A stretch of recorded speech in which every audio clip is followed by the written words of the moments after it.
That's pretty scary, right? Because Ew, we back at it again with some more ARugga reactions, man. This time around, we checking out Us, the small details that most people wouldn't have seen at all. Me personally, I knew like how the whole story, not the whole story, but I know how the story was going to end up off.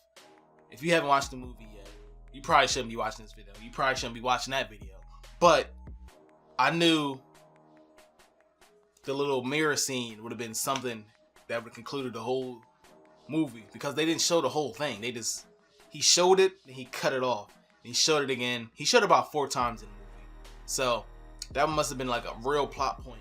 That's something I would have done if I was writing the movie, because my ultimate dream is to be like a director and movie creator. And matter of fact, I already have movies already plotted down, dotted down. But kind of have the supplies. This camera's a good camera. Can't lie about that. I could probably create a movie with this camera.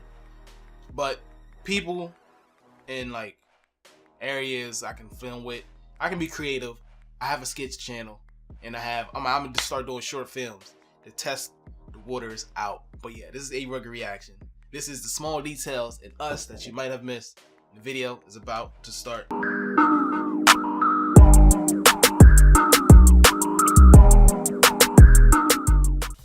nobody expected Us to be a simple slasher film. On the surface, it's a movie about evil doppelgangers and all the horror scenarios you can dream up with that kind of premise. Plus scissors. Scissors suck. But now that it's here, it's clear that there are multiple layers that might get lost in a casual viewing. So let's dig into all the small details it had to offer. Get ready, because we're untethering the mysteries behind Us. Spoilers ahead. If you were paying attention, you might have noticed that the entire plot of Us was spelled out in the opening seconds of the film. After that long title shot with the rabbits, Us opens on a TV playing a commercial for the Hands Across America movement. I gotta know, I was like wondering, why are you zooming out on his rabbits for this long?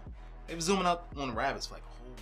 2 minutes on either straight. side of the TV are VHS tapes, which included The Man with Two Brains, The Goonies, and Chud. It turns out that when you put those all together, you have the movie Us. In The Man with Two Brains, Steve Martin stars as a brain surgeon who telepathically connects with a disembodied brain in a jar. Like in Us, it deals with a mental connection between two physical forms.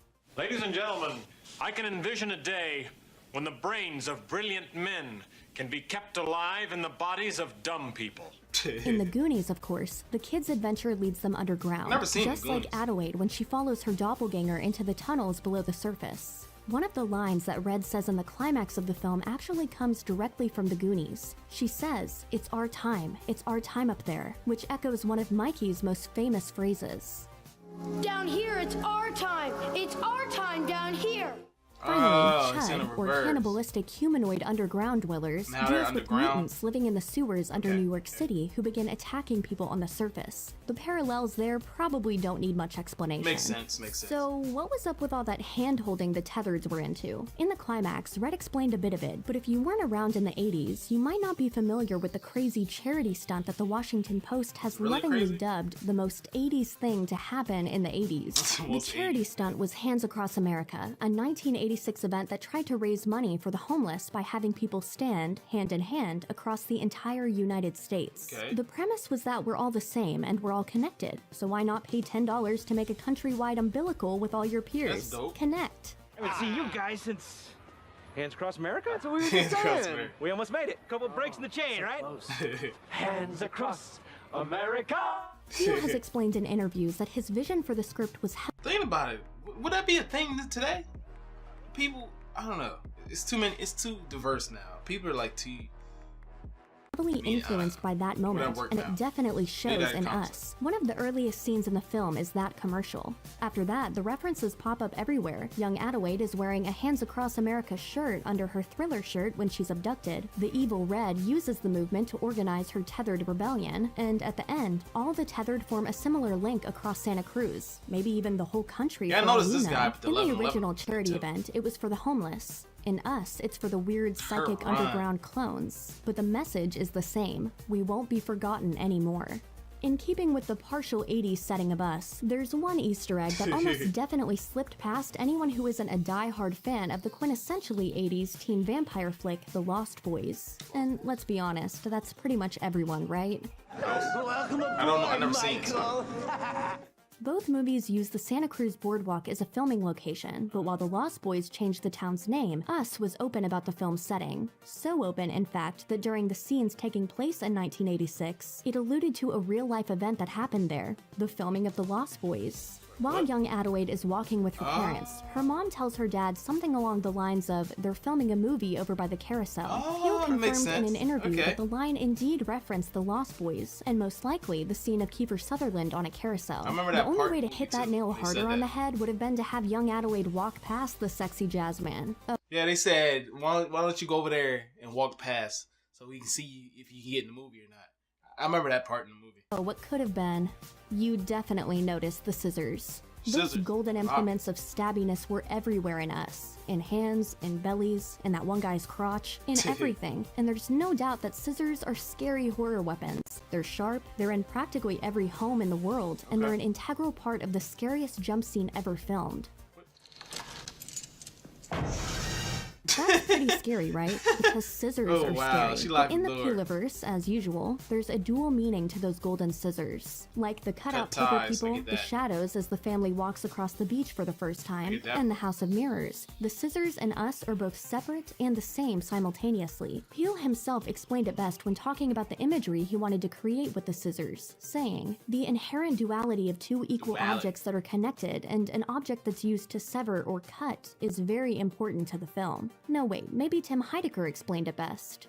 Every star has a sister star, a little bit like two eyeballs. If you can imagine, if you could see the other side of my eyeball, you'd see a 360-degree eyeball.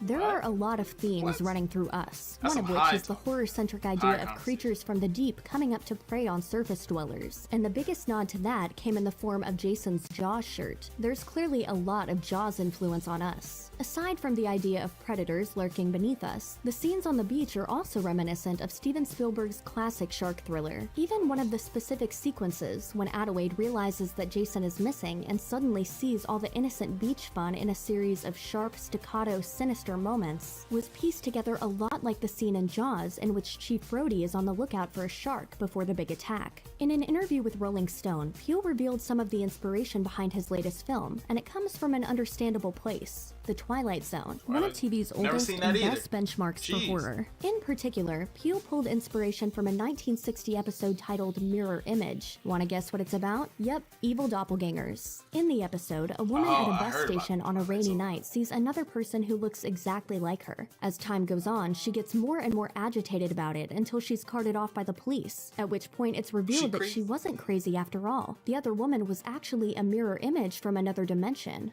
His counterpart, after the two worlds converge, comes into our world, and in order to survive, it has to take over. The obvious connection is there in Us by making the antagonists mirror images of the main characters, but Peele no doubt gave this an extra visual when he put Adelaide's first meeting with her tethered in a literal house of mirrors, with a conveniently placed sign that says, "Find yourself" at the front door. Check out one of our newest videos right here. Plus, even more Looper videos about your favorite movie details are coming. Alright, I guess that's the end of this video, but yeah, I have like ideas, I have a whole plot line, I have 10 plus, 20 plus stories I can write in the books that hopefully one day I can make into a movie or just direct it, or I just make it independent, make it myself. I don't know. Hopefully. But yeah, this is ARuggaReaction. Like, comment, subscribe to the channel. I'm a God.